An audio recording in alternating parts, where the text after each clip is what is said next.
Welcome to another edition of Big Blue Kickoff Live, presented by Cadillac, the official luxury vehicle of the Giants. I'm John Schmeelk, Paul Dottino, with you in the Giants podcast studio, presented by Hackensack Meridian Health. Keep getting better.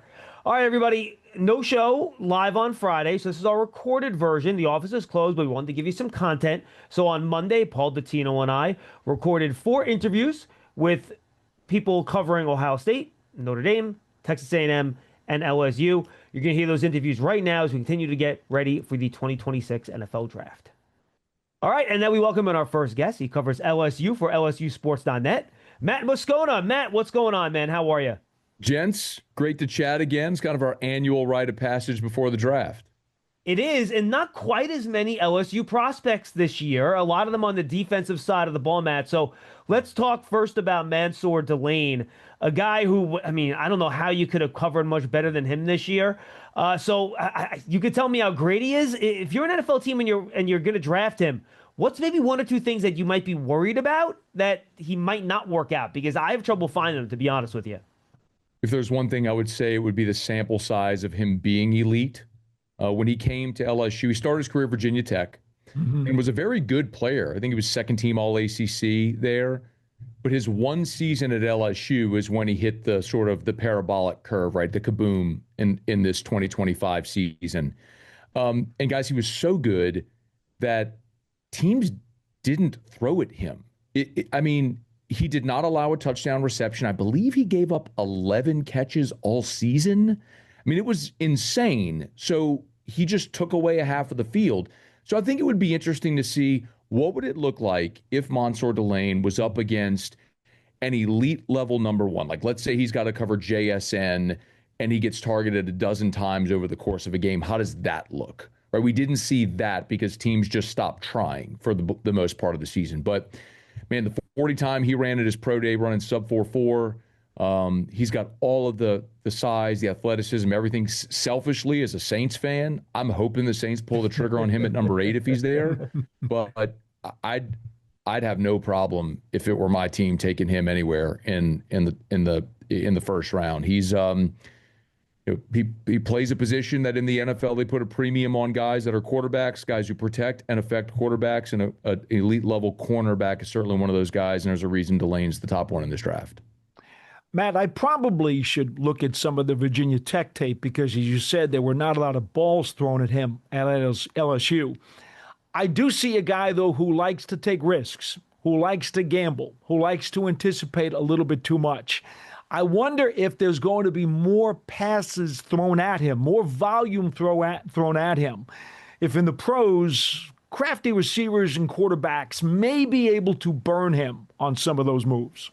Yeah, I mean, like we talked about, what could be the one thing? That's the one thing that you don't know until you see it week in and week out. Because even in a league like the SEC, you're still not going to see that. I'll tell you, there was one game in particular. LSU played South Carolina, and obviously Carolina had Lenore Sellers at quarterback. But this was early in the season when people still thought Sellers might be a projected number 1 pick and all that sort of stuff. And they didn't target Delane the entire game. And then there was a 4th down play late in the 4th quarter where they went after him on a had-to-have-it play or the game is over. Delane jumped the route, like you said, aggressive, and knocked the ball into the ground, and the game was effectively over. So not a large sample size of those plays, but when he was challenged in those moments, he generally rose to the occasion. All right, Matt, I want to jump over to A.J. Halsey, his teammate in that secondary. And I was very impressed when I watched him. I have a second-round grade on him. I'm not sure he's a safety that you want him covering man-to-man necessarily, where he's that level of an athlete. But, man, just even coming down from that single high spot, the way he comes down and anticipates stuff in front of him, the big hits he puts on people, he's physical in the run game. He's just a really, really solid player back there. He's another guy that spent 1 year at LSU. And he's a fascinating story, guys, because coming out of high school, he was a very lowly rated prospect. Like, he was in the thousands, right, nationally. So he goes to New Mexico and starts as a freshman and is all conference. Goes to the University of Houston, where he ends up first team all conference. And then this year, his final year in college, transferred to LSU and was LSU's leading tackler. The thing about Halsey is when you look at him, you're right, he doesn't look like a safety.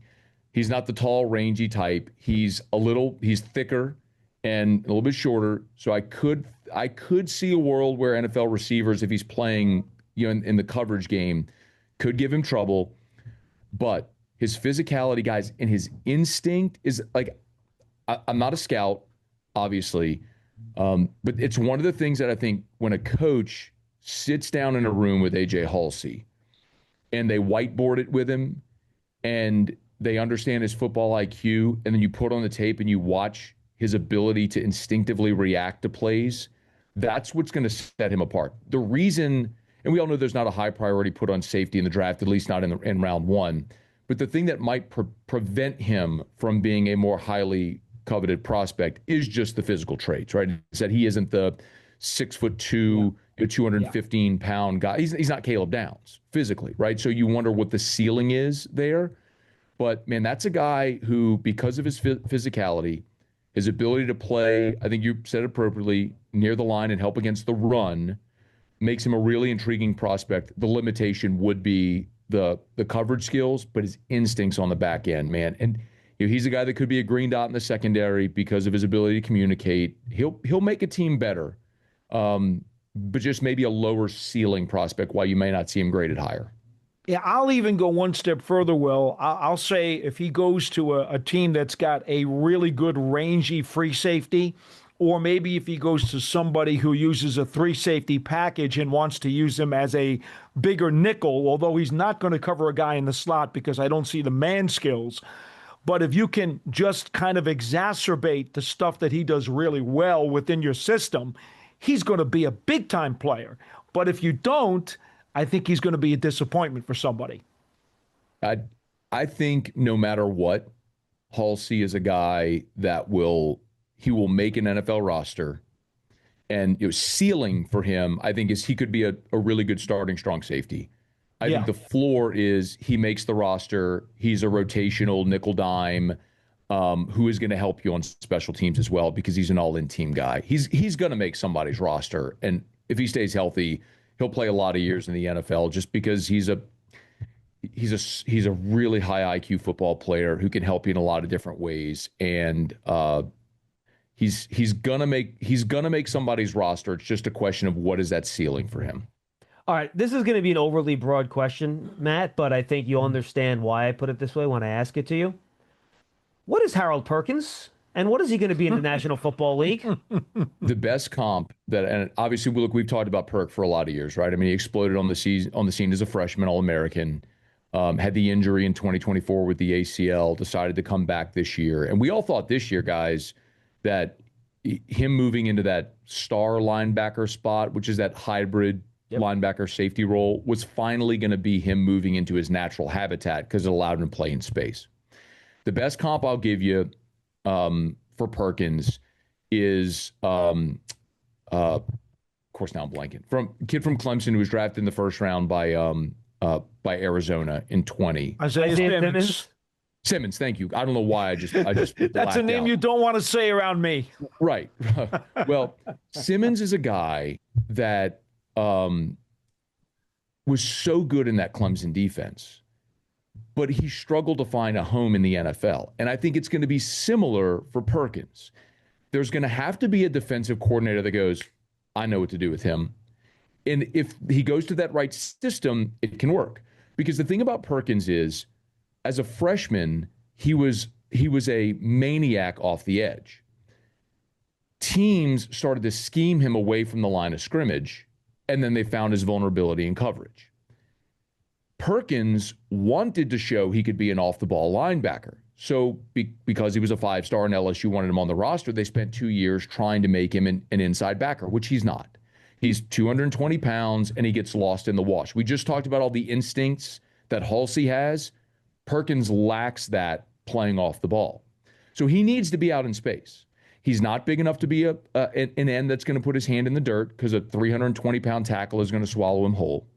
And he's not the elite cover guy that's going to be able to turn and run with a slot receiver. He's somewhere in between, a guy that can make tackles in space, can rush the passer off the edge from a stand-up spot, can cover with the right matchup, but it's going to take the right defensive coordinator that figures out how to use that skill set.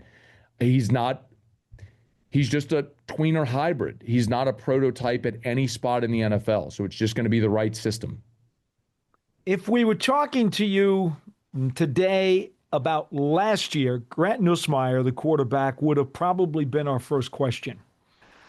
I really, really love that kid coming into this year. And then we saw some inconsistencies, some bad decisions, some bad risks. And some injuries.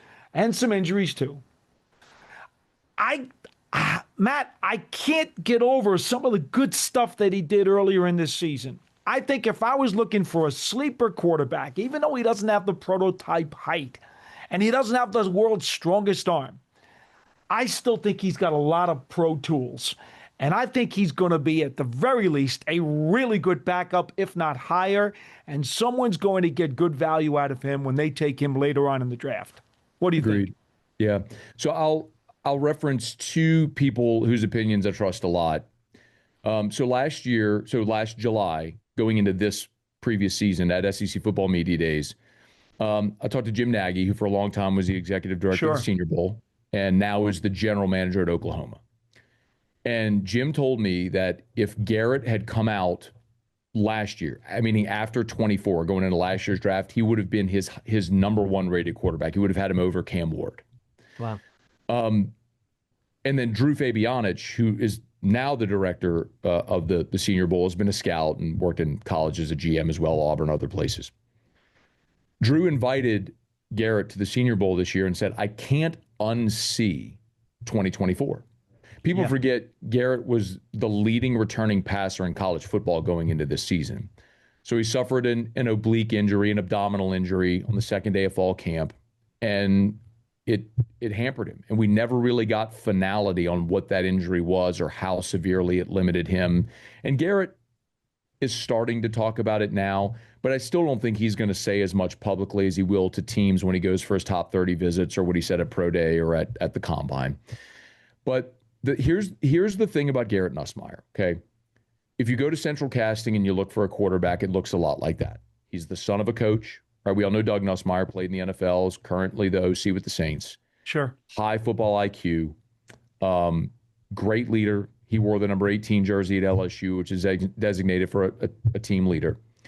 A guy that could have left at any point in the NIL transfer portal era, didn't because he wanted to play at LSU. Sat 3 years behind Jaden Daniels, waited his turn, and was highly productive when he was healthy.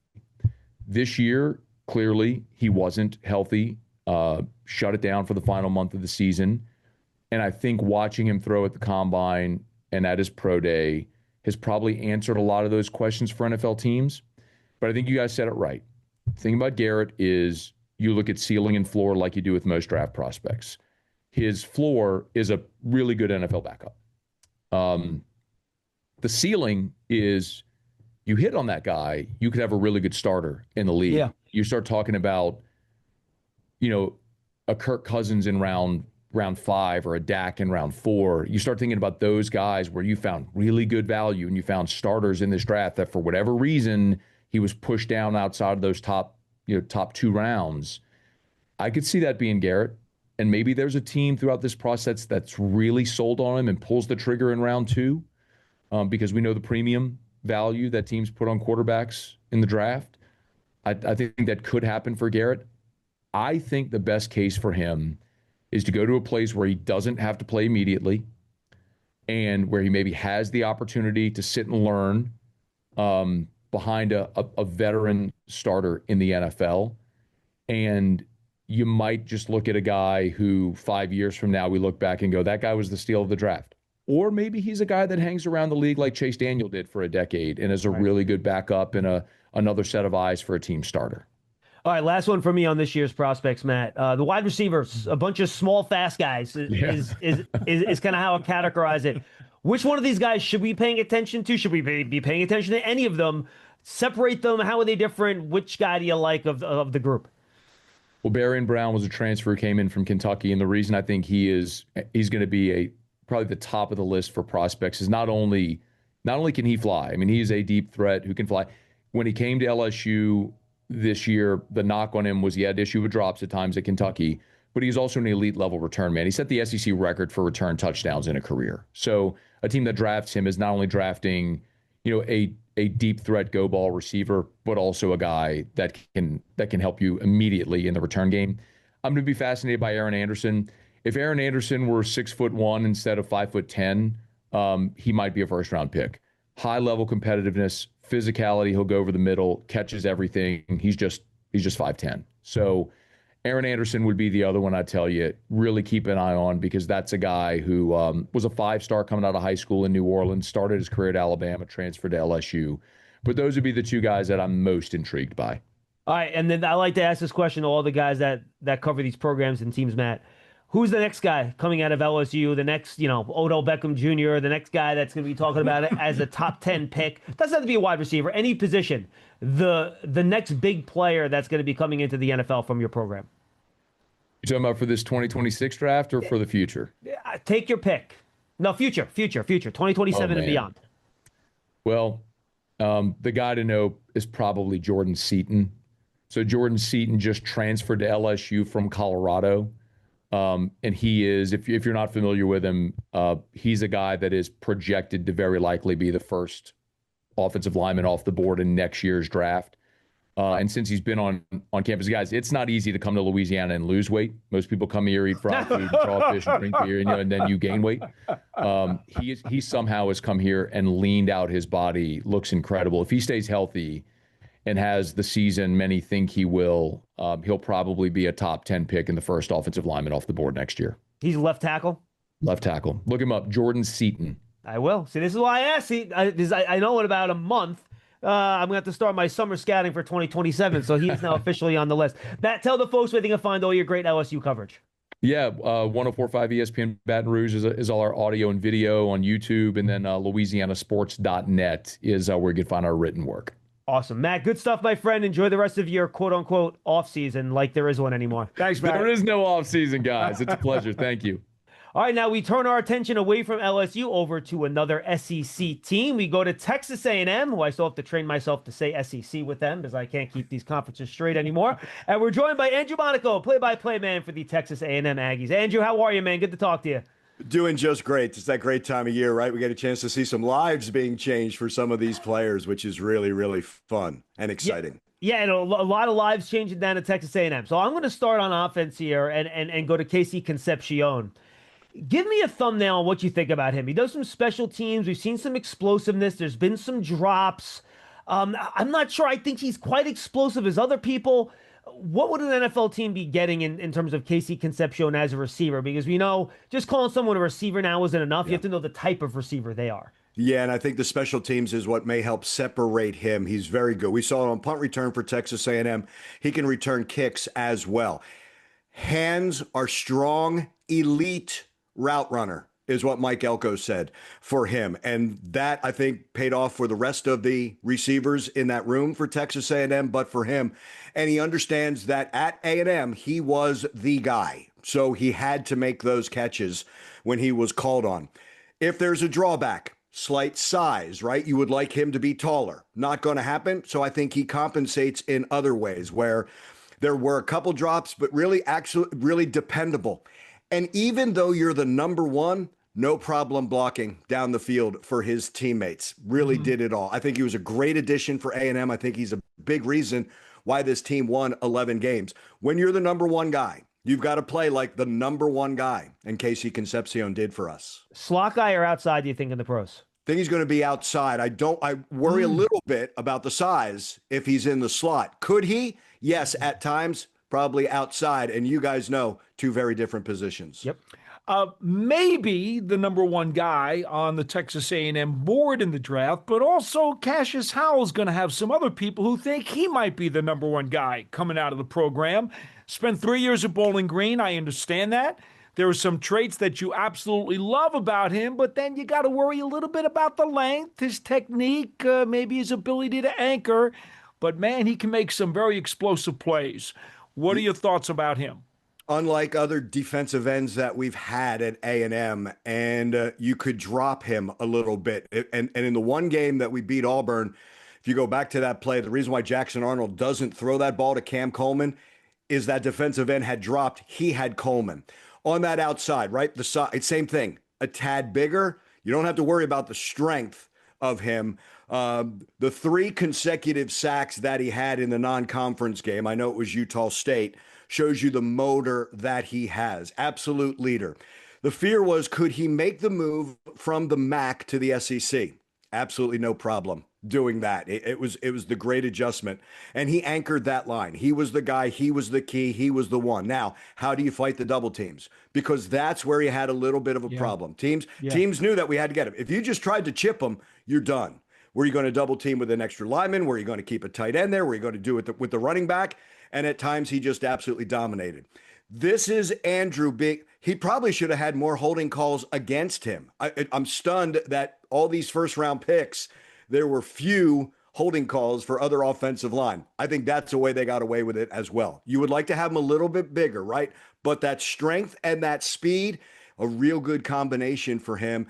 And the defensive line at A&M, that's kind of a calling card. If you look at all the players who have stepped from A&M, they've had great defensive line coaches. Mike Elko knows how important that D-line is, not just on the ends, but the interior. And I think the way he was coached up as well can take him and be maybe a little more familiar for what's expected for him in the league, if you will. All right, I want to stick on the defensive side of the ball here. Andrew, Willie, the defensive back, the corner. I was looking forward to seeing him at the Senior Bowl. He ended up not making it out there. Understandable. You guys went deep in the college football playoffs. It's tough to do that turnaround. To me, just seems like a maybe not super spectacular, but a very solid mid-round pick that you can, either be a rotational corner or maybe even figure out a way to be a starter down the road. Yeah, and Walter Jelliff has been working with us, former Cowboys, Steelers, Raiders. He said if there's one drawback to Willie is he's got to learn to turn his head more. Yeah. That's the biggest thing. Sometimes he plays with his back to the ball. But teams would not throw to Will Lee's side for 2 years. They just, unless they absolutely had to. I think that was the respect. We know in college you get the nicknames, right? The blanket. But I think he played up to that. Will Lee, very good, very short tackler as well, which was good to see. But that was the one drawback there, is he's got to turn his head if he's going to make it in the NFL. But I think there is a place for Will Lee. I really do. The other thing is, I think he carried that confidence in there of, throw to my side. Okay, if you don't want to, that's great, but please throw to my side so I can show you what I can do. But another really, really good addition, I think, for Mike Elko, and that secondary got better in the 2 years that he was here with us. Andrew, it pains me to ask you about this next guy because he's going to probably fit exactly where the Giants don't have a draft choice. And I know you know who I'm talking about, John. Chase Bissatis. Oh, yeah, Paul, if you want him, you better pick him at 37. Yeah, and you're not going to get him. You might get him at 37. Oh, you'll get him but you're not going to want to pick him there, and you're going to want to pick him later. I pick him at 37. A little high. All right, not for me. A little high. I like him. I know that Joe Shane knows him because he went to Don Bosco Prep, which is where Joe Shane's son plays quarterback right now. So he knows all about Bissatis. I'm curious as to what is the impression of how high he will go. John's thinking 37 is a legitimate pick for him. I think I'd rather have him somewhere in the 40s, but the Giants don't pick there. And if they wait till the 4th round, he is long gone. He won't be there. No, he won't. I get that. Absolute strongest guy on that offensive line. Mike Elko thought he was the best lineman. And that's talking about Trey Zune, who played next to him at left tackle. But Bissatis, he thought was the guy. He thought he was all SEC. Look, he almost transferred, and Mike got him to come back to A&M, and I think that the East Coast roots really helped that as well. But no, Bissatis to me was the anchor. I don't know. Mike said he might be one of the 2 strongest linemen he's ever been around. He can make a case for being the strongest. When he was out a year ago, we couldn't have anybody come in for him. We just could not replace him. I just think he's just the way he. Size, strength, how he's developed over the course of his A&M career. If you had to make a case, he's the best lineman. Now, I don't know if he's as versatile as, say, Kenyon Green in years past could play on different spots of the line. Chase Bissatis was just the left guard there. I don't know if he's versatile, and versatility is so important in the NFL. But if you want the strength and the blocking and the meanness, and if you build an offensive lineman, I think it would look like Chase Bissatis. Yeah, but I thought he moved extremely well with the combine too, by the way. Yeah. So they're very athletic. All right, I'm going to bunch your other three offensive linemen into one question. You mentioned Trey Zune already. I don't think he's going to stick out a tackle. Talk about maybe what his flexibility is moving inside. You have Big Demetrius Crownover, who had some good moments at the Senior Bowl at tackle, and then Armaj Reed Adams. Give us a little thumbnail on those three. Trey Zune would play some center, and Mike Elko did that on purpose because of that versatility. It's the same thing that Jimbo Fisher did with some of the offensive linemen in the past, knowing that you can only carry so many on that 53-man roster. So Trey was at center, and you would never know the difference, that it was a different center in there. Anchor at that left tackle, you knew that it was always Trey Zune. I don't know what I'm going to do going forward. I'm just going to automatically say Trey Zune at left tackle next season. Great size. I think he's quicker than people think. And I think that versatility is what's going to help him next line. Demetrius Crownover came in as tight end, defensive end, and then became the right tackle. He actually came in as athlete, and I've never seen a six. Yeah. Yes, he worked out with all of them. He worked with Terry Price on that defensive line. He came in as an athlete, and I remember telling Jimbo Fisher, I've never seen a 6'7", something listed as athlete on the roster, but that's where Demetrius was. I don't want to say raw. I don't want to say raw because he played for 2 years, but I think there's some that I think he still needs to learn that position for him. And at times when you needed him to make the block, he didn't. That's what he's going to have to overcome when you're looking at the tape. But you can't teach 6'7", right? You just can't with those arms and strength. Football family, his brother Ernest was a running back here, smaller high school in Texas, in Grandview, which is outside of that Dallas-Fort Worth area. But, I mean, he's just painfully athletic for Demetrius. Armaj Reed Adams brings a lot of, let's see, what's the right word for Armaj? If you knew anything about our team, when we went on the road, he slammed a chair in Gainesville, and that chair, which is being held by duct tape and spit and whatever you could, he really has a lot of bravado that goes out and plays with it. He just thinks he can't be beat on every snap. Is he the most talented on that line? Probably not, but I think he fit in and just gave that line an edge. And that's just the way that he blocks. He's going to finish the block all the way down the field. He's going to be the first to pick up a running back. He's going to be the first. His line was always, look, we don't want Marcel to get sacked. We don't even want him to get touched. And that's what they kind of adopted. And that's what Armaj Reed Adams brought to A&M, I think, in his last 2 years as well. It's obvious where the money was spent with this team. Up front on both sides, offense and defense. Albert Regis, Tyler Onyenim, two guys who are very good at a 1-2 punch. They're both very different in terms of the contrast of how they play defensive tackle. One guy more the 3 technique, one guy more the nose tackle. How high is the ceiling for these two players? Someone has to give Albert the chance, right? I think he's outstanding. The background story is even better, but I think he's been so good. And as you say, that anchor. And again, it's a D line that will rotate. The days are gone of 4 D linemen every snap. You just can't. But Albert was in there an awful lot. I thought Onyedim got better and better and was as dependable an interior lineman as the Aggies had all season long. And he had come over, learned, and then you could see that every big play on defense, he was there. That's the other thing about A&M, that interior line from Nnamdi Madubuike, hard not to say Justin because he was Justin while he was here. But you see that, you see the Bobby Browns, and again, some of that versatility. But those two are interior guys. Tyler, a couple of snaps would be outside. You're right about that. The SEC is a line of scrimmage league. Mike is tired of me asking him, will this be a line of scrimmage game? They all are. And you have to win at that line of scrimmage, no matter who you are playing. Yeah, Albert's quicker than you think, a lot stronger. He's very strong, quicker than you think, and I thought he became a reliable anchor, as did Onyedim in that line for the Aggies. Onyedim, I'll tell you, they had trouble blocking him at the Senior Bowl. He had a really nice week out there. He was very, very quick. All right, 2 guys on offense I want to touch on before we say goodbye here. Andrew, Nate Borkacher, another guy that was at the Senior Bowl. I thought really nice 2-8 tight end. Paul, I don't know if you watched him yet, but I think you will like him when you do. And then Le'Veon Moss to me is interesting. He could be, to me, the sleeper running back in this year's draft class. Yeah, for Nate Borkature, when he came in there, you know what it is in a recruiting class. Certain guys run to the top of that. You focus on that. Mike Elko said originally, and Nate was not one of them. He said he's going to play an important factor for us in the course of this year. Dependable tight end, can flat out block. Better hands than you think. He never really had to catch at Nebraska. He did. He became the number one tight end for the Aggies. Not just the Notre Dame catch.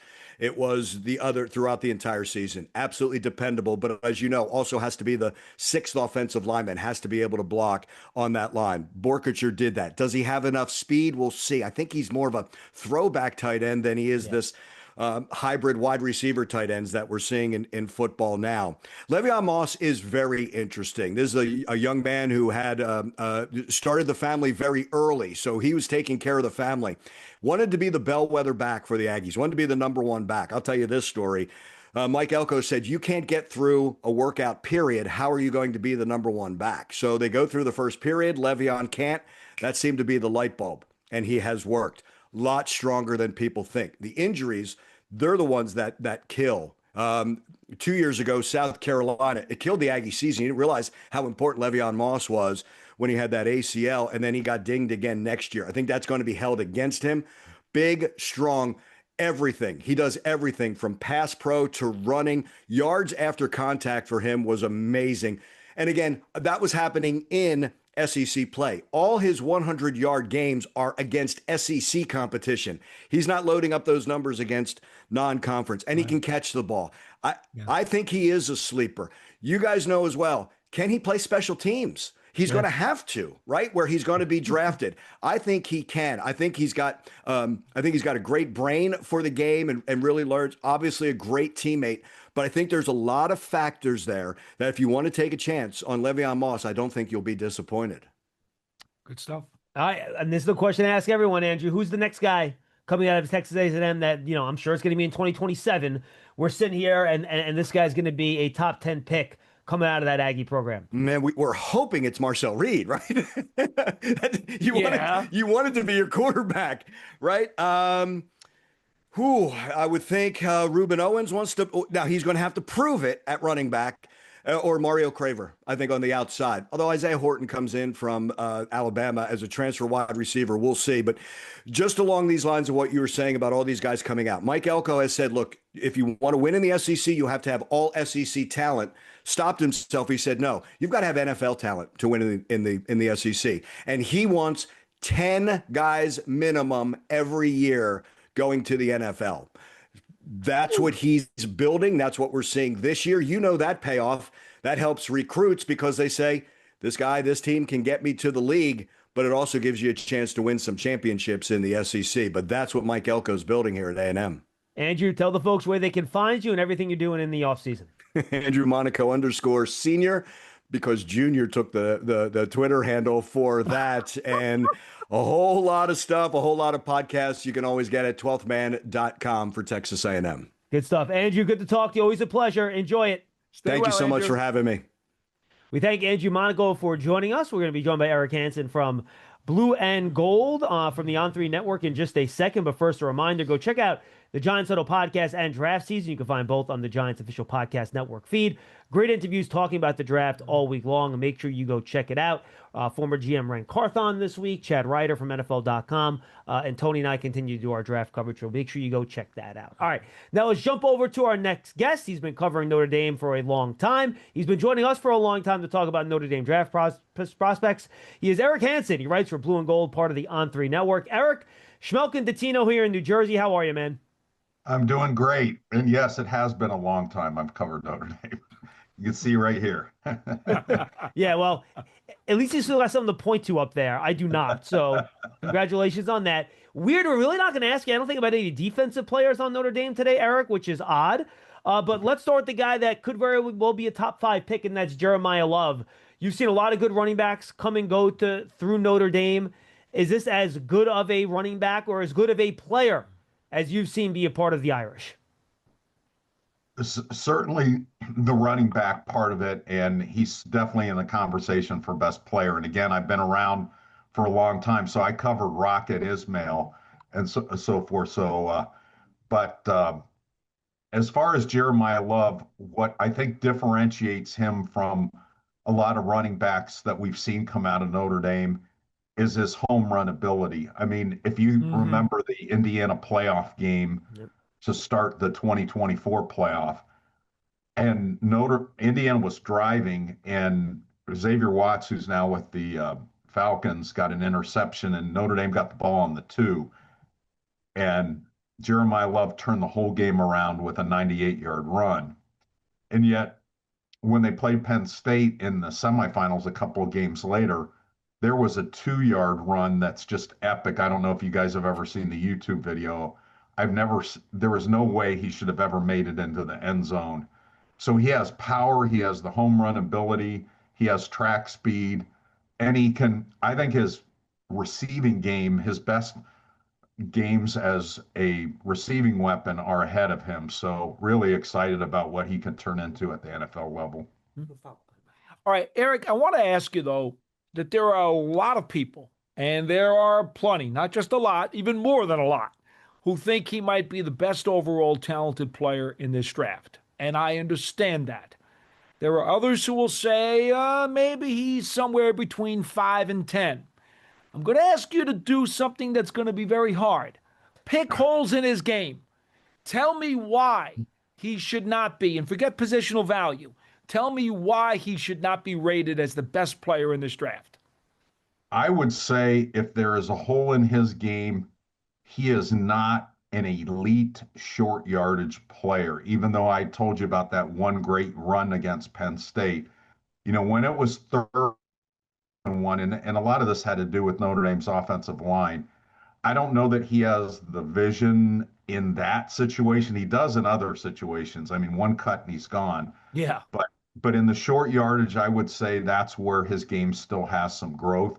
And he's a lot bigger player than when he arrived at Notre Dame, and stronger. I think he will get better at that. But that, if I had to pick one weird off thing, that would be it. Well, that's why Notre Dame had Ja'Jarian Price, who could be the second running back taken in this year's draft, and he picked up some of the slack in that respect. But do you think he has a lot more to offer than what he showed at Notre Dame because of how Jeremiah Love just dominated the backfield and was really a bigger part of the game on third downs as well? Is there a lot more in the Ja'Jarian Price repertoire that we haven't seen? I do think so. And I mean, the fact that he stayed at Notre Dame and was unselfish and was willing to be the sidekick and still made All-American, you know, even in his limited role, he was a AP second team All-American and made a lot of All-America teams. Yeah, I think there's more in the tank for him. He's a guy that had an Achilles injury early in his career. And I think had he stayed at Notre Dame, had he come back for 2026, he would have been in the Heisman conversation himself. You know, they're both really, really good in the return game. They didn't end up using Jeremiah at all. Maybe one time this year he was back as a kickoff returner. He's done it before. I think Jadarian is the better of those two in that aspect, but he just has a different style about him, probably a better inside runner than Jeremiah, but he also has that gear where he can run away from defenses. And I think his best receiving games are ahead of him in the NFL. I would take either one of those guys. I would pick Jeremiah first, but Jadarian, I mean, when you think about the running backs that have come through Notre Dame in recent years, and there's some really good ones, Kyron Williams and Audric Estime and so forth, Jadarian is right in the conversation with all those guys. It's hard to take somebody over Kyron Williams, how productive he's been in the NFL, but I think Jadarian is that kind of running back. And to kind of build off what John said, because of the way that they used Love and he was the guy, so Price, we don't know about his hands very much. He rarely got any passes thrown to him. He never had to pass protect. But while you teach him that, while you get him into the NFL, you can certainly use him as a speed threat. You can use him as a kickoff returner. He had 3 touchdowns, right? Unless I'm mistaken, Eric. 3 touchdowns on kickoff returns on very few opportunities, which means, you know, as the NFL has graduated to that new kickoff rule where running backs become even better suited for the job, he can still be a very, very major contributor while he learns the other facets of becoming partly a third down back or a complete back, if you will.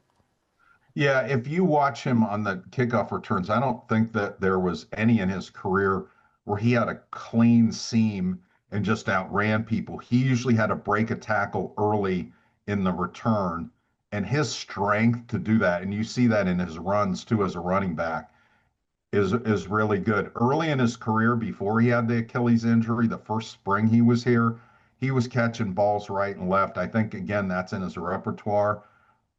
That's something that'll get teased out, I think, at the NFL level a little bit more. He had Riley Leonard was his quarterback in 2024, and a guy that was kind of learning to be a better passer, a prolific runner that ended up developing those skills. And then you had CJ Carr, who was a young quarterback at the beginning of the season, who was top 5 in the college game at the end of the season. But again, Notre Dame had so many other weapons in the receiving game. I think Jadarian didn't get the opportunities, but I think he's going to be able to show that on the NFL level. I really do.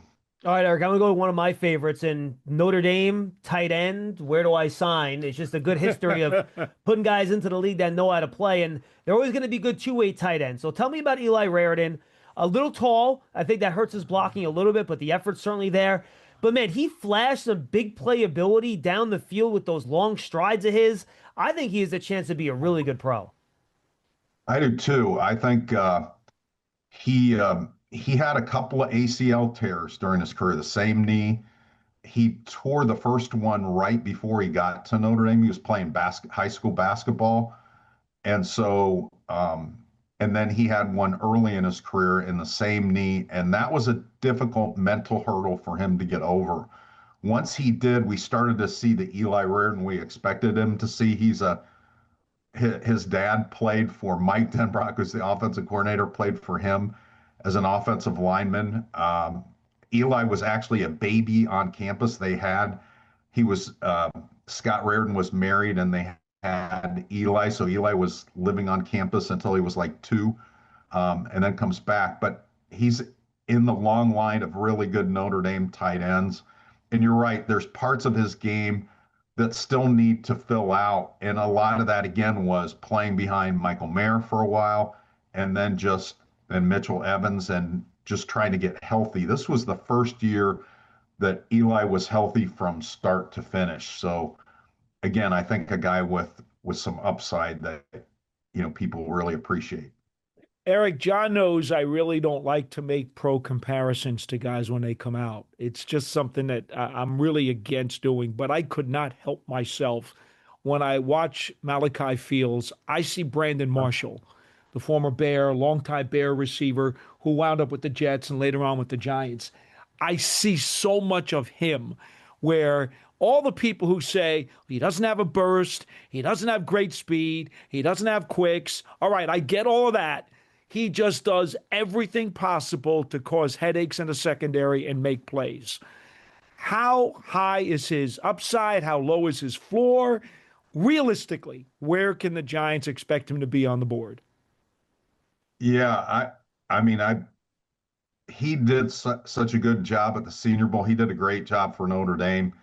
This was a guy that was very overlooked as a high school recruit. He was a 2-star recruit. He was in Charlottesville, Virginia. He was their quarterback. And Virginia kind of like, okay, we'll take him. And then he had a pretty good career, especially his last 2 years at Virginia. Notre Dame got him through the transfer portal. And I remember talking to one of the coaches kind of off the record behind the scenes, and he goes, this guy has Michael Floyd kind of upside as a college player. Michael Floyd is Notre Dame's all-time leading receiver. Mm-hmm. And he goes, if we can get Michael Floyd production out of him, I'm not sure if we can get him there in 1 year, but as the year went on, you saw him become more Floyd-like. And I had Michael on a pregame radio show with me, and I asked him, and he definitely saw the resemblance. He really loved Malachi Fields. At 6'4", 220 pounds, I'm surprised he didn't run better, but he's his vertical, he's very explosive. He has such a strong body. It's really hard for cornerbacks to cover him. Um, you know, I think a lot of Notre Dame fans wonder if they probably should have thrown it to him more. And in just, candid conversations with Notre Dame offensive coordinator Mike Denbrock, that they wanted to throw to him more. Again, you had a brand new quarterback who had 4 college reps, starting the season, and was a little bit skittish about throwing a 50-50 ball up to a guy that came in June and he had never thrown with him. But as the year went on, you started to see, like in the Pitt game, and some acrobatic catches. And so, again, I know in NFL, the boundary in the field isn't as pronounced as it is in college because of where the hash marks are and so forth, but he's going to be a really tough cover for anybody that tries to cover him one-on-one. All right, I'm going to jump over to another guy that I like. I watched him at the Shrine Bowl. I talked to him at the Shrine Bowl. And I'm going to phrase the question like this. Emil Wagner, your starting right tackle. Why don't people talk about him as a higher draft pick? He's so big. He's so tall. He's long. He's got good feet. What held him back, in your opinion, Eric, of emerging as that next great Notre Dame offensive tackle? I think for Emil, it was kind of lower body base, lower body power. When he was in high school, when he was a freshman, he was a wide receiver in high school at Marcus Freeman's high school. And he ended up being the state shot put champ as a senior. But I'll tell you, when he came on his recruiting visit, he was standing next to one of the tight ends and looked skinnier than him. And it was always a battle to get him up to the 300-pound range. It was kind of like, when he gets to be a 300-pounder, he's going to be a force, because technique-wise, athleticism-wise, he was really, really elite. But from a power standpoint, he was not. And I would say 2024, he probably had a more consistent year in terms of just expressing that part of his game, but he still could grow into that guy. He's tall, he's athletic.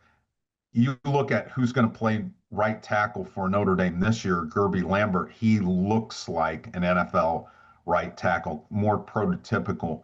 But I think Emil can get there. Again, upper body strength, no problems. It's just that lower body strength with elite pass rushers. That was where, if he had a hiccup, that's where he'd have a hiccup. But I think he's going to be a very good pro. I really like another guy on that line, Billy Schrouth, the guard. I really would love to see him get more angry, though. If he could just add a feisty, nasty, salty disposition to him, I think he'd be even that much better. But there's a lot to like. Very smart. He reads everything very, very well, passes off blocks, gets on double teams, walls guys off. But I really want to see him play angry. Help me out with that, Eric. What can we do to make him angry when he gets to the league?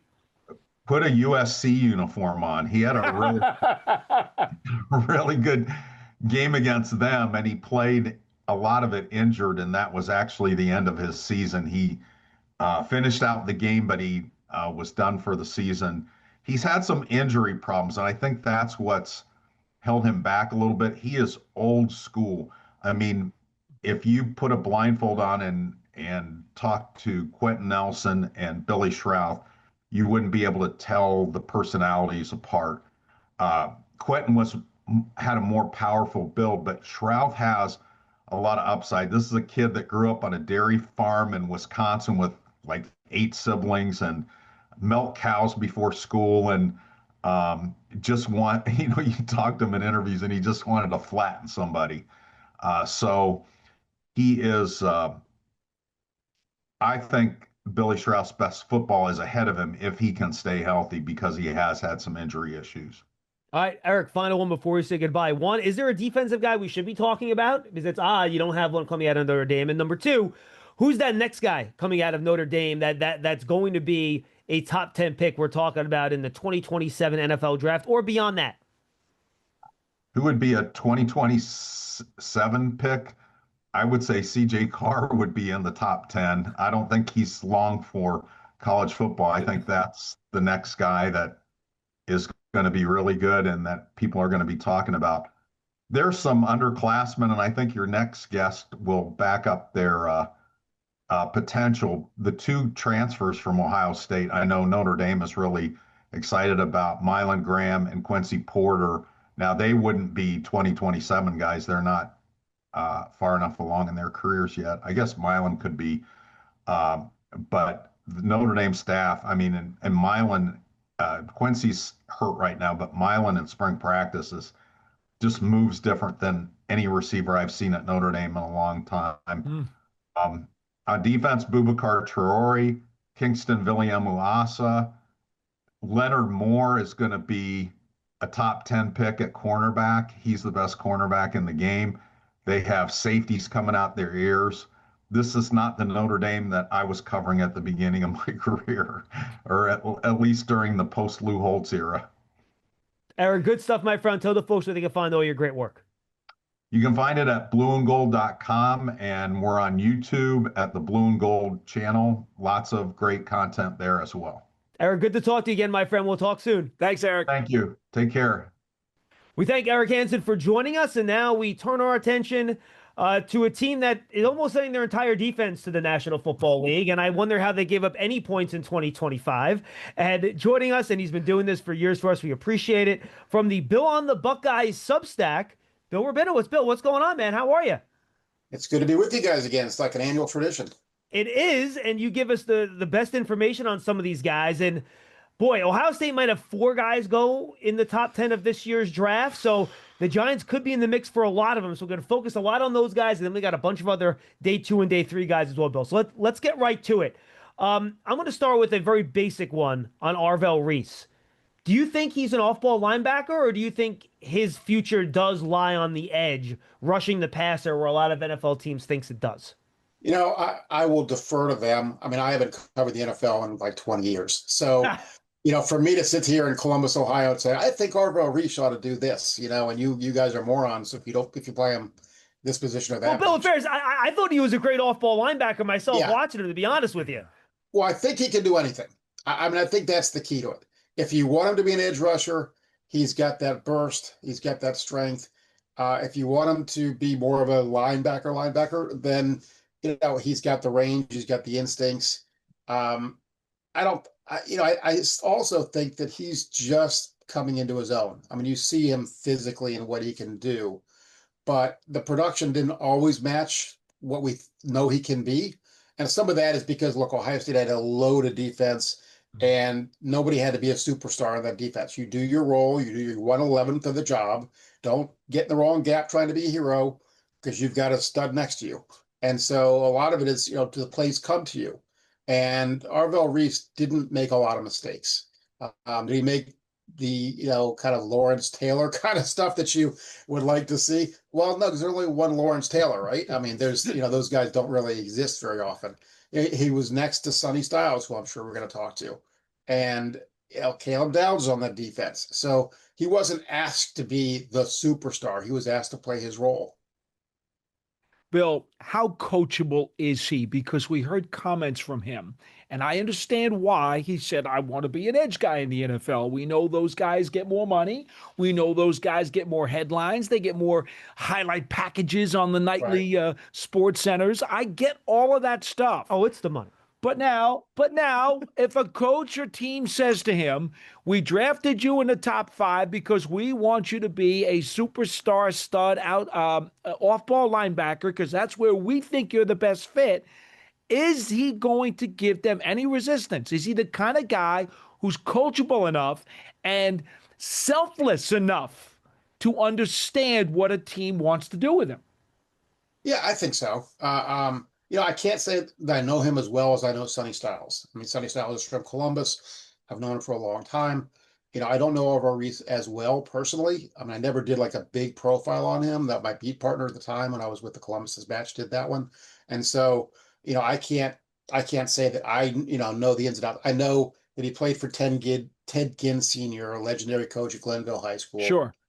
and he kind of squeezes the selfishness out of you. And certainly Ohio State would do that too. And so I don't think so. You know, the times I've talked to Arvell, it seems like a really nice young man, not full of himself.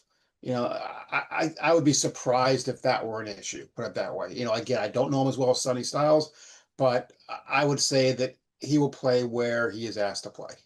All right, let's get to a guy that you just said you know very well, and that's Sonny Yeah. Styles. And Bill, when I try to think about picking in the top five, unfortunately, I've been having to do that more than I would have liked in the last 10 years. Oh, I used But- to cover the Browns. Yeah. And I try to think about the guys the Giants could draft, and I'm like, all right, what's the scenario where this guy fails? You know, what's something in his profile where I have a legitimate concern? It could be athletic, it could be injury, it could be off the field. And I got to be honest with you. I watched a ton of Sonny Styles this year, all the measurables, all the testing, everything I've heard about him as a person, as a guy, as a student of the game, his intelligence. I'm having trouble finding a way that Sonny Styles could ever fail as a NFL linebacker. Am I missing something, or is he that rock solid of a football player and a person? I think you nailed it. I mean, not that I go looking for that kind of stuff, Of but you course. know, as a reporter, you kind of have your antenna up all the time. As you know, is this guy he has always been unfailingly respectful to me, cooperative with me. Uh, just a really, I mean, he's the kind of guy you want your daughter to marry. I mean, that's just who he is. Comes from a really solid family. Um, you know, his father obviously was an NFL player. His brother played for Ohio State. You know, he knows how this thing works. Nothing's going to surprise him. When he enrolled at Ohio State, he was supposed to be in the 20, I'm trying to remember which 2022 recruiting class. Is that right? Or maybe 20. Anyway, he enrolled a year early. He was going to be a senior in high school and decided almost at the last minute to come to Ohio State. And right away, players and coaches talked about not just his physical maturity. I mean, he didn't look like any 17-year-old I know. I remember what I looked like when I was 17. I was, you know, like a different species. And so, but they really raved about his maturity. They really did. Like, this guy gets it. At 17, he gets it.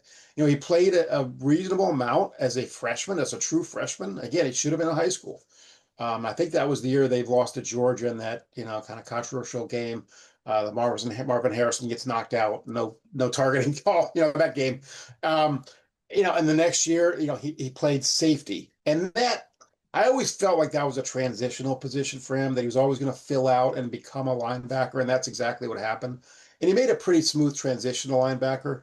I mean, if you're looking for a knock, and it's not a knock at all. It's just that, you know, he only has a couple of years of experience as a full-time linebacker. right.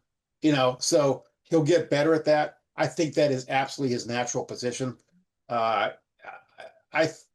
He and Caleb Downs, I think you draft those guys and you don't worry about them for 10 years. There's your guy at that position for 10 years. And he's a leader on the defense. He's a face of the franchise. He's never going to embarrass you with anything he does. You know, I wrote a book about the 2024 season called Buckeye Brotherhood. Thanks for letting me plug it. And, you know, and I talked to all these guys. So that's our chance to really get to know them better. And I had done a profile on Sonny, and, you know, and I talked to him for the book, and he was just so cooperative. And I mean, I'll tell you, everyone knows about the Jack Sawyer play, right? Against Texas, the scoop and score. Sonny Styles made a hell of a play on that play. He was in coverage on the play. He sees what happens. He outruns the Texas running back and gets in front of him. The Texas running back's the only guy who's going to have a chance to catch Jack Sawyer. And instead of kind of trying to be a hero and knocking the guy out, all he did was shield him. And he raises his hands so the ref will know, I'm not trying to, you know, do anything that I shouldn't do. I'm not trying to blindside him here. And, you know, just because he didn't want to jeopardize that play. You know, but it's very easy for him to turn around and go, boom, you know, and knock the guy and maybe get a penalty. I mean, who knows? He just did the smart thing. I mean, he's a really smart guy. Physically, man, he's just chiseled. I mean, just looks the part. You know, it's funny, his given name is Alex. He got the name Sonny. I don't know if you know the story. It's out there. I don't, you know, it's not like I exclusively have this, but his parents told me this a couple of years ago, about 3 or 4 years ago, that his name is Sonny because he's nicknamed. He was such a what's the right word? Ornery toddler that they joked that he was like Sonny Corleone from The Godfather. So they just started calling him Sonny, and it stuck. You know, Bill, it's not a knock, but a little bit of a projection. And why, NCAA players are not ready made when they get to the NFL is that they do have to add a little bit of power, a little bit of strength to play at this level of the game. I just wonder, it's a little bit of a question, it's not a knock, about him being able to instinctively avoid the laundry at the NFL level if he's going to play middle linebacker at the NFL mantra. And is he going to have enough strength to deal with some 330-pound guards who are going to be trying to take him on at the second level? That's the one thing that I'd like to see him improve on, if you will, as soon as he gets here. The quicker he does that, the better he's going to be. Yeah, and at Ohio State, those guys didn't get to the second level very much. Right. That's my point. The line was so good. So I can't really answer that question because we didn't see it very much. Right. So that's why all of these guys, every single one of these guys is a mystery. Do we know that Fernando Mendoza is going to be a stud in the NFL? No, we don't. I mean, it's amazing how much, with all the money and all the research these guys do, that it's still a crapshoot, right? It is. There's so many factors that affect whether a player lives up to his quote unquote potential. Is he in the right scheme? Does he get hurt? Who are his teammates? I mean, there are 20 things that determine this. But I think Sonny Styles and Caleb Downs, and those are the guys that they're going to make the most of what they can be. There's no doubt in my mind that those are as safe. Again, I don't say safe, say as safe as guys can be going into the draft. All right, so let's go to Caleb Downs. I could basically ask you the same question I asked you Sonny Styles, but I won't. I will ask you one thing, because the one thing about Caleb Downs, he's 6 foot, around 200 pounds. So he's not the biggest guy. He's not the longest guy. He didn't test. We see on tape, he's dynamite at the line of scrimmage. I could argue he was just as good, if not better, than Sonny Styles at the line of scrimmage, stopping the run. He was phenomenal. When they asked him to play that kind of middle of the field safety role, right, trying to read routes and cut him off, I thought he was great at that. We didn't see him at Ohio State, at least maybe I didn't watch the right games, playing that deep post single high center field and really range sideline to sideline. Does he have the speed and length to play that single high post safety role, Bill, in your opinion? Yeah, I think he does, because first of all, he's fast. And secondly, he's instinctive, and the instincts come from his preparation. He's one of these guys that studies film so much that he knows what the offense is going to do before it does it. I mean, I'll mention the book again for this reason. I handed the books out I went one day when I got them, because the coaches were all very cooperative. So I was going to go inside the Woody Hayes Center and give them the books. Every coach I gave them to, they were in an empty office. When I went into the safety room to give it, Caleb Downs was in there studying. So I said, here, and I was going to give books to the players too that cooperated. And so I went and got a book for Sonny, or for Caleb, because he was there. It was like, where else would Caleb Downs be but studying? And I forget what time of year it was, but it was like nobody else was there. It was just, he was the only player that I think I saw that day. Wow. And he was there. I think sometimes because he's such an instinctive player, his athletic ability gets overlooked at maybe a little bit. He's a phenomenal athlete. He's really fast. I mean, he closes on ball carriers. The guy that I compare him to was Ryan Shazier. I remember in the spring game when Ryan Shazier was a freshman, it was like this missile. And I thought, who is that guy? Because Ryan Shazier was not like a 5-star guy necessarily. And I thought, who is that guy? Caleb Downs has that kind of, when he hits you, you notice it. You don't need to see the uniform number. That had to be Caleb Downs. And so, I know what the Giants are probably looking for. They're looking for a captain, a guy who can kind of be that, as I said, face of the franchise for 10 years. Sonny Styles and Caleb Downs fit that bill.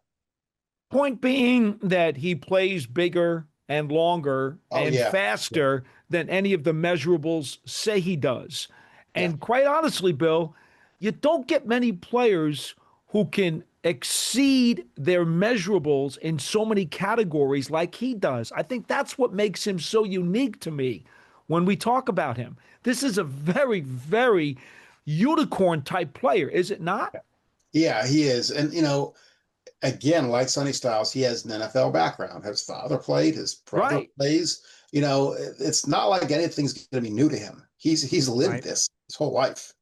And so with those guys, and the other thing about those guys and Arvell, if they play, they're going to be top 10 picks. Most people think of them as top 10 picks.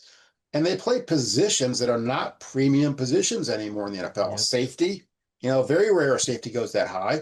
Linebacker, same thing. That's how good these guys are.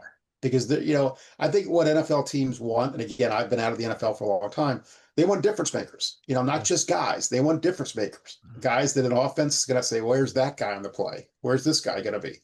And with Caleb Downs, especially because he's so smart and such a student of the game, he's going to outsmart offenses. He's going to have the counter move to what the offense, wants to do.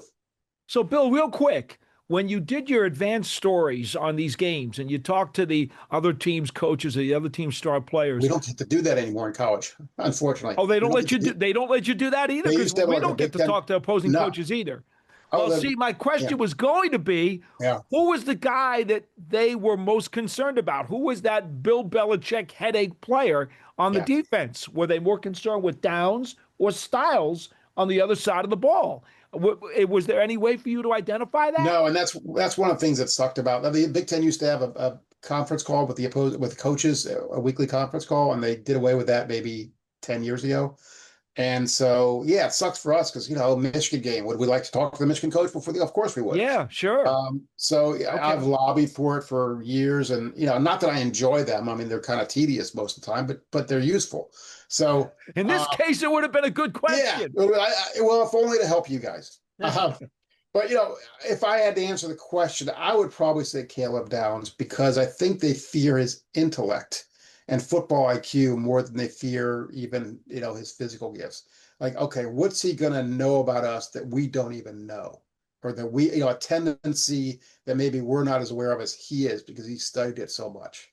Most of these guys have kind of, I don't want to say jock majors. I mean, I don't want to disparage anybody who gets a college degree, but I think Sonny Style, or I think Caleb Downs is getting a finance degree. I think that's what it is. I should look it up, but I can do that while we're talking. But he's a smart guy. He could be, and I think I could say that about Sonny. And again, I don't know Arvell that well, so I'm not going to speak for him, but I think Sonny and Arvell, or Sonny and Caleb, could be lawyers. They could be whatever. I mean, they're just smart people. Amazing. No, it makes sense. All right, here's the fourth guy that could be in the mix with the Giants and the five from the Buckeyes. We've never done an interview like this before. It's unbelievable. Carnell Tate, the wide receiver. And I am going to go back to something you just said about Downs and Styles, Bill. You said NFL teams are looking for difference makers, right? Yeah. I love Carnell Tate's tape. He's reliable. He's got good hands. He's a body control guy. But is he a true difference maker, in your opinion, at more of a premium position where he would be worthy of a top 5 type of pick? We're spoiled at Ohio State because we see Jeremiah Smith, Of course. and before that, Marvin Harrison and, Chris Olave. Yeah. Right. I mean, Jackson Smith and Jigba, right? I mean, all these guys. We feel bad for you out there. Wilson. So to say that Carnell Tate's above them, no, I'm not going to do that. But he fits in there, and that's enough. Is he dazzling? No. I mean, he doesn't make the plays that make you go, oh my God, like Jeremiah Smith does, or Garrett Wilson did, the acrobatic catches. But he catches everything. He's fast. He's smooth. Again, is he a pure number one? I don't know. I'm not going to make that judgment. Is he a guy who's going to play in the league for a long time and be successful? Yeah. You could look at some of the other Ohio State receivers. It's Jackson Smith and Jigba. He's not very big. He's not very fast in terms of pure speed. I would have told anybody when Jackson Smith and Jigba was coming out, assuming he's healthy, you can't cover him. he's that quick, and he's got amazing hands and body control. You can't cover the guy. And in fact, Bill, you told us on the same interview when he came out that I believe people around the program said he was their best wide receiver. You did. Yeah. I mean, you remember better than I do, but I don't doubt you.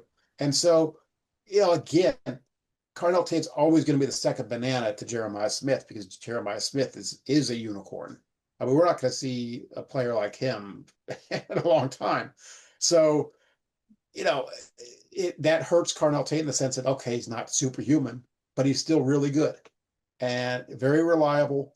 And again, you probably know the personal story. His mom was killed in a drive-by shooting.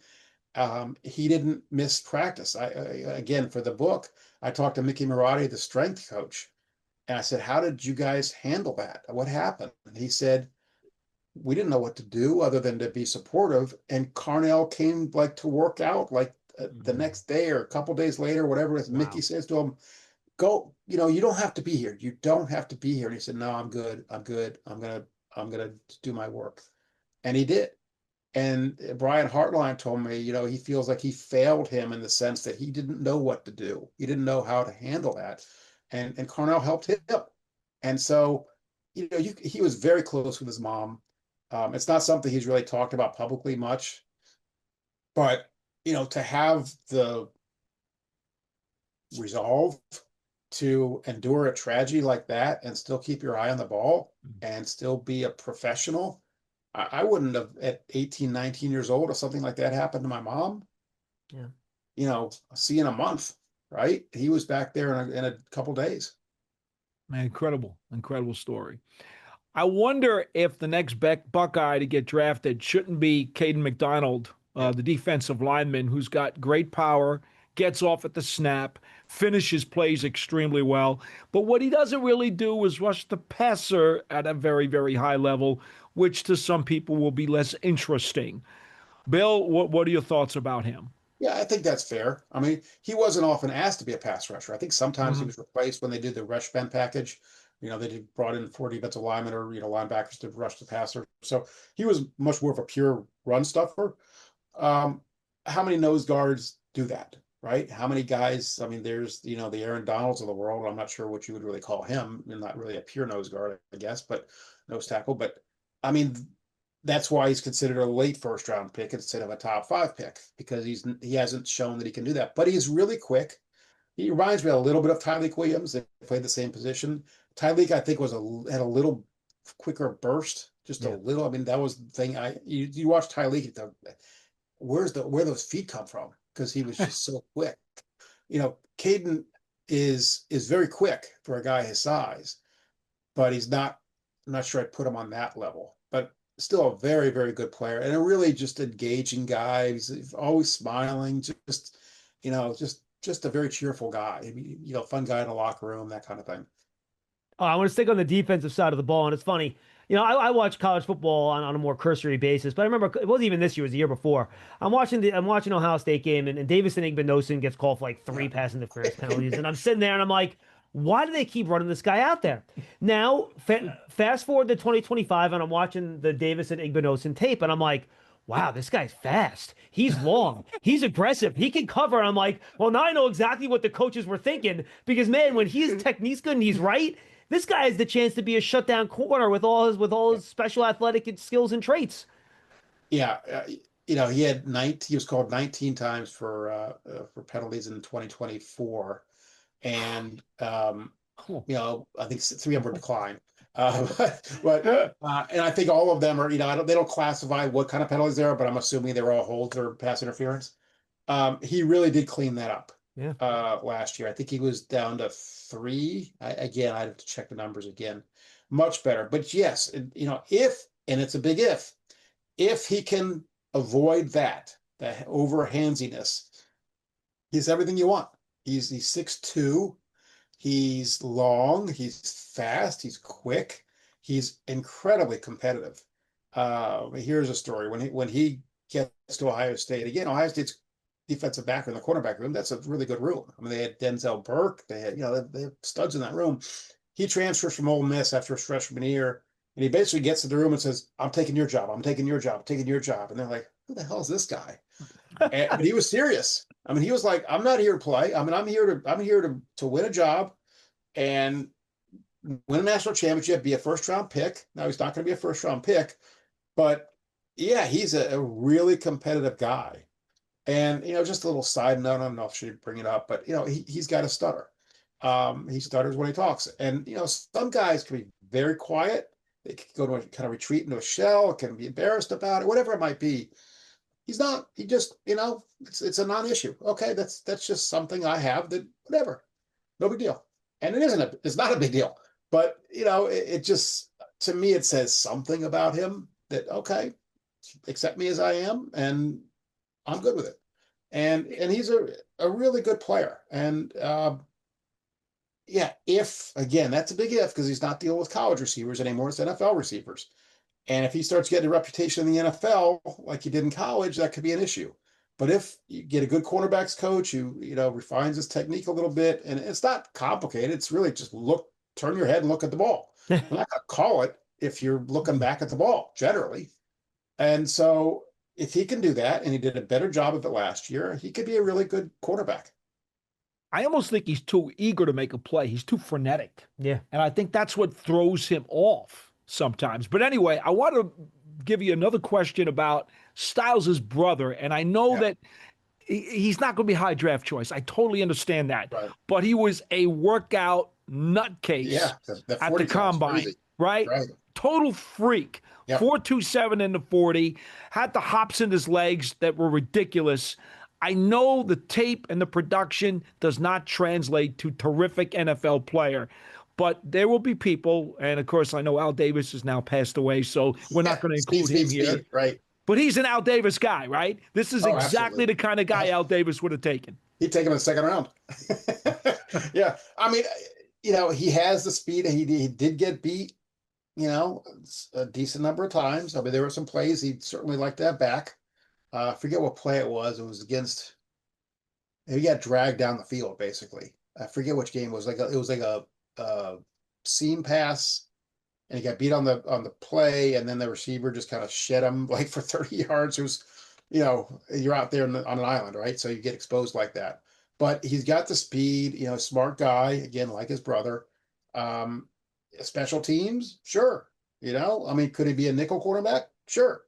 And again, these guys can improve. They can get better. And so, yeah, I'm thinking about other guys in that defense. I don't know if you're going to ask about. Well, why didn't it get better, Bill? I mean, that's the easiest question, right? Because if the physical tools and the traits are there, and he's got the physical ability to do really good things, why didn't it click? Well, it wasn't like he was a bad player. He just had a few plays that, that were a problem. So, and that's going to happen. It's going to happen. And probably because Ohio State's defense is so good, if you're a coordinator, an offensive coordinator, you're going, okay, we're not going to throw at Caleb Downs. We're not going to throw, at this guy. Let's go after what we perceive to be the weaker link. And so he probably was. And he played in the slot. And you put guys, little jitterbug kind of guys in there, and they can be problems. Or tight ends who are bigger, and that could be an issue. So, do I see him as an earlier mid-round pick? Probably not. But he's got the speed. He's got the intelligence. You can mold him. Two guys that I think could be mid-round picks or maybe early day 3 picks for the second guy. Both your tight ends, Max Clare and Will Kazmarek. I think they're very different players. They're both fun. Do you think Clare has maybe a little bit something more to offer as a receiver based on what he did before he got to Notre Dame, right? And before he got to Ohio State, pardon me. And based on what he did previously, and Ohio State just didn't throw to the tight ends a ton. And then for Kazmarek, to me, he's like what I think NFL teams are looking for now, right? A really big guy that can block, but also an athlete that has some receiving upside. Yeah, that's a fair assessment. Clare is definitely more of the blocker or more of the receiver, and Kazmarek more of the blocker. But they can both do the other. I mean, Kazmarek can catch passes. And Max Clare can block. But yes, I mean, I see Max Clare as kind of the more modern NFL tight end that can catch, 60 balls a year. I mean, runs really good routes. He's big. He's got good hands. A natural receiver. Now, Kazmarek came from Ohio University, and the tight ends coach, Keenan Bailey, had to persuade Ryan Day to get him. He wasn't really even a starter at Ohio. But he saw that he was okay. He could block that gap, that wide gap. He could block it. And so the rest of it was kind of a bonus when he got here. The fact that he could catch balls. Yeah, sometimes they would use 4 tight ends in a package, which kind of drove Ohio State fans nuts because you get 4 tight ends. That means you don't have maybe Jeremiah or Carnell Tate out there. That's like, why would you want to have 4 tight ends? But so that was kind of a bone of contention for some Buckeye fans. But they have now become that kind of program that churns out tight ends regularly. Caden Curry is the only other guy that I want to ask you about, Bill, because the motor's there. It's clear he's athletic. It's clear he's smart, but length is an issue. The power, the ability to just flat out anchor, especially when he gets to this level, is going to be a question. But the guy is just one of those football players who somebody's going to want to keep around, and they're going to want to give him a chance to compete. I love Caden Curry as a player. Love him. I think even when he was a backup for 3 years. I mean, JT Tuimoloau and Jack Sawyer stayed. So that blocked Caden Curry's path to being a starter. And he didn't transfer. Look, I mean, most guys in this position would have transferred. He's not from Ohio, he's from Indiana, and stuck it out. But even then, he was phenomenal. Like on special teams, he made play after play after play, blocks, punts, does this, does that. He's just a guy who makes plays all the time. And I don't care how big a guy is. I don't care how fast he is. I care if he makes plays. And time again, he makes plays. I mean, they moved him inside in that rushman package. He was effective there. I of all the Ohio State guys, I think are going to be underdrafted and are going to be good pros, he's the guy to me. If I were an NFL GM and he's around in like the 4th round, get him. I mean, that's the kind of, that's why I'm not a GM. I mean, I'm not allowed to become a GM, but I know what football players look like. And I watched him for 4 years just make plays as a part-timer most of the time. He had double-digit sacks last year. I forget what the number was. It was, more sacks than I think Jack Sawyer or JT Tuimoloau had. I mean, I think so. I'd have to look it up.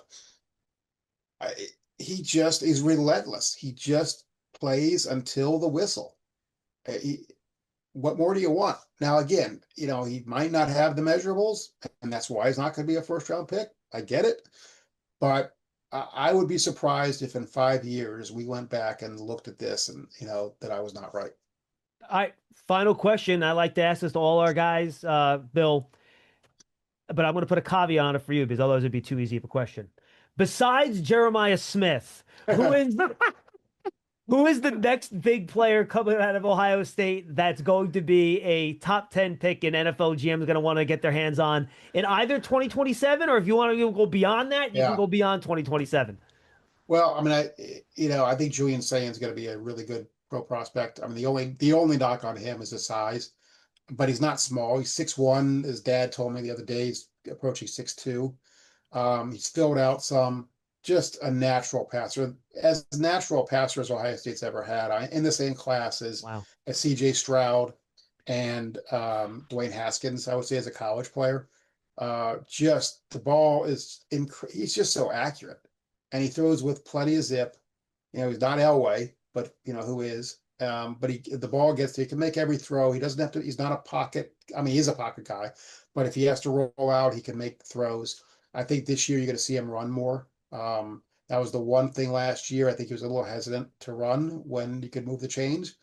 So, is he at number 1 overall pick? I mean, let's see what kind of year he has, but I think he's certainly a first round guy. Jeremiah goes without saying. I think down the road, Chris Henry Jr., who's just a freshman, he hasn't done anything yet. So let's tap the brakes. He's a receiver a little bit. What? He's a receiver, Chris Henry. He's a receiver. He's Chris Henry's son, the former Bengal, who I covered. Of course, why not? Who I covered, so it's like I talked to Chris Henry Jr.'s mom yesterday or Saturday, and I was, told her that, and it's like, yeah, I'm a dinosaur here. I covered Chris Henry Sr. I'm trying to think of other players on the offensive line. You got a bunch of guys on the offensive line that are going to be solid players. I don't know if there's a superstar, Running back, Bo Jackson's going to be a pro, I think. Wide receivers, Brandon Inniss has the potential for a breakout year. He's a really hard worker, going to be a two-time captain, I'm sure. I mean, he's the leader of that unit. I mean, Jeremiah Smith's kind of a quiet guy. Brandon Inniss is the vocal leader of that unit. His production was not spectacular last year, so he's going to have to take a jump, but he's going to get his chances. On defense, Edric Houston, who was a five-star guy, had kind of a disappointing year last year, but I think it's in him to be really good. Bill, could we just have an expansion and put Ohio State into the NFL? How about we just do that? Well, yeah, it is an NFL program. I mean, their coordinators are former NFL head coaches, right? Yeah, I mean, right. they're a pro program and everything but name. I mean, they run a pro style offense. Ryan Day has obviously NFL experience. A lot of their coaches do. Yeah, I mean, the frustrating thing for Ohio State fans is, okay, we ought to be a dynasty, not just win it every 10 years, but be a dynasty. And, they haven't been. And they just get tripped up and, lost to Miami last year, the Right. Georgia game a few years ago. It's like, it's part of being an Ohio State followers that you just have to deal with that stuff. But yes, it is a reload and not a rebuild program for sure. But you beat Michigan this year, so everything's okay, right? Yes, right. It's funny because I actually put a poll question on my Substack. Would you rather beat Michigan and not win the national championship, or win the national championship and beat Michigan? And any other program about any other, you couldn't even ask that question. It'd be absurd. Of course you want to win the national championship. It was kind of split. So they got what they needed, I guess. They won the national championship in 24. They didn't beat Michigan. They got what they needed. They didn't win, after that. 1 out of 2 ain't bad, Bill. Tell the folks where they can find you on Substack and everything else that you're up to. Yeah, it's billrabinowitz.substack.com. I left the Columbus Dispatch after 26 years, including 15 covering Ohio State. Gannett offered a buyout, and I was like, okay, that's a pretty generous buyout. I'll take it. And so, yes, I now am independent, covering the Buckeyes as thoroughly as ever. And so I appreciate people paying for a subscription. And you mentioned before you have a couple books out on the Buckeyes as well, right? That you want to plug? Buckeye Brotherhood about the 2024 season was published in October and sold out of hardcover almost immediately, like literally after 2 weeks. Nice. Congratulations. That's great. Thank you. They rushed a paperback into print, so the paperback's available. And I guess the one before that was I co-wrote Cardell Jones' autobiography. That was a few years ago. So those are the two, and then 2 older ones. Yeah. Cardell, nice. Very Cardell. good, Bill. Yeah. Always a pleasure, my friend. Good to talk to you. Enjoy whatever we call this now, which is no longer an off season, but they still call it that anyway. You're the Always best, nice to know Bill. you guys.